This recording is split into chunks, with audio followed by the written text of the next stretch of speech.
tomorrow math class. I'm going to teach you all about asymptotes. Just about asymptotes. Alright, so we got cosecant and secant, right?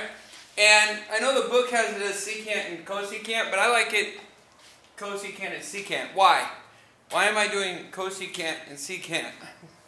Because they're opposites. Of? Each other. No. They're the inverses of, so co or no co, right? Cosecant is the inverse of sine, right? That's why we're seeing this. This isn't really graphed with the cosecant. It's just how we would look at that graph. The period here is 1, right? And negative 1, right? And so what's happening here is we're taking this sine and we're finding the inverse of it, right? And so cosecant is going to be everything that's not sine, right?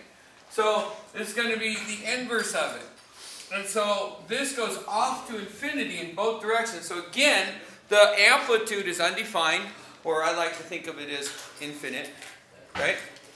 But in this case, instead of like before, it was going to positive negative infinity, the tangent was.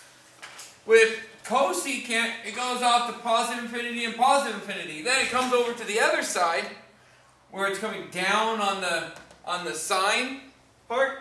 It goes off to negative and positive infinity. So the way to draw this cosecant is to draw your sine, right? And then do the cosecant with it.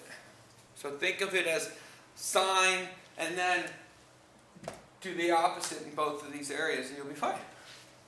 Same thing with the secant. The secant is going to be whatever the sine was. So if the period changes, right, then, so you can graph the sine, cosine for secant, right, co or no co. So for secant, you're going to look at the cosine, that's why it's starting way up here, right? Just like yesterday, cosine. Okay? Except where it's down, we're going down. Where it's up, we're going up. That's it. That's the difference between cosecant and secant. And graphing them. And everything is the same as it was yesterday. Except yesterday we didn't get as far as adding on the inside, right? We didn't shift. But we know how to shift, right? If we shift just the x's, right or left, always the opposite, right? So x's are your x's because they're the opposite. Those are horns. Because they do the opposite, and yeah, because they're horizontals. horizontals. We didn't learn about asymptotes. This is asymptotes. That's what I said. Asymptotes. It's all about the asymptote.